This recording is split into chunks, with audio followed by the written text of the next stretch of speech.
আসসালামু আলাইকুম। সুপ্রদর্শক, আপনারা জানেন কোটা সংস্কার আন্দোলনরত শিক্ষার্থীরা আজ রাষ্ট্রপতির কাছে স্মারকলিপি জমা দেওয়ার কথা ছিল। তাদের কথা অনুযায়ী তেমনি কাজ। সুপ্রদর্শক, আপনারা জানেন যে আজ শিক্ষার্থীরা হাজার হাজার শিক্ষার্থীরা তারা রাজপথে নেমে এসেছে এবং রাষ্ট্রপতির বাসভবনের দিকে তারা এগিয়েছিলেন। পুলিশ তাদেরকে ব্যারিকেড দিলে পুলিশের ব্যারিকেড ভেঙে চুরে তারা রাষ্ট্রপতির বাসভবনে পৌঁছে গিয়েছেন এবং সেখানে তারা তাদের স্মারকলিপি পেশ করেছেন। এই স্মারকলিপিতে 24 ঘন্টার আলটিমেটাম দিয়ে এক দফা কর্মসূচি দাবি করা হয়েছে। যদি দাবি মেনে নেয় রাষ্ট্রপতি তাহলে শান্ত হবে, আর না হয় 24 ঘন্টা পর কঠোর আন্দোলন ঘোষণা করবে সাধারণ শিক্ষার্থীরা। সুপ্রদর্শক, সাধারণ শিক্ষার্থীরা যখন বাসভবনের দিকে এগোচ্ছিল আমরা সেই দৃশ্যগুলো দেখে আসবো কিভাবে পুলিশকে ব্যারিকেড ভেঙে চুরে তারা গিয়েছিলেন। সুপ্রদর্শক, আমরা দেখে আসবো সেদিন।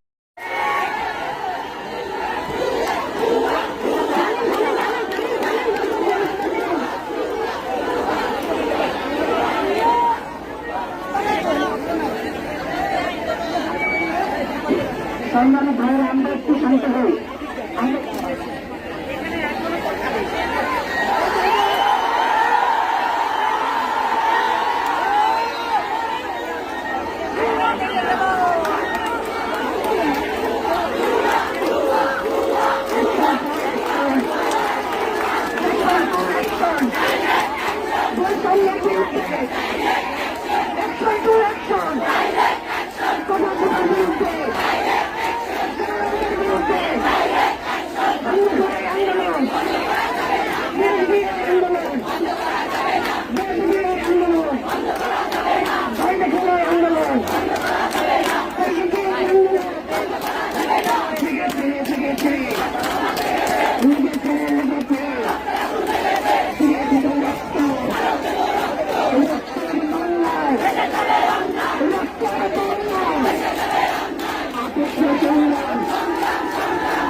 দেখে যাবে অন্যায় শুধু এই আন্দোলন ভেবে এই আন্দোলন হামলা করে এই আন্দোলন এই মামলা করে এই আন্দোলন আমার ভাইয়ের রক্ত আমার বোনের রক্ত তাহার তাকে হামলা কেন আমার ভাইয়ের মামলা কেন কুকুরকে হামলা কেন তার বিরুদ্ধে হামলা কেন কথা কেন জবাব চাই আমার ভাই হামলা কেন ভাইয়ের নামে মামলা কেন হামলা মামলা হলিয়া এই হামলা মামলা হলিয়া আমার ভাইয়ের রক্ত যে আমার বোনের রক্ত আমার ভাইয়ের রক্ত। সুপ্রিয় দর্শক, সাধারণ শিক্ষার্থীদের এই আন্দোলন আপনারা কিভাবে দেখেন? অবশ্যই আপনাদের মূল্যবান মন্তব্য কমেন্ট বক্সে জানাবেন। সবসময় সত্য নির্ভরশীল তথ্য পেতে স্বাধীন বাংলা ইউটিউব চ্যানেল সাবস্ক্রাইব করে আমাদের সাথে থাকুন। আসসালামু আলাইকুম রহমতুল্লাহি ওয়া বারাকাতুহু।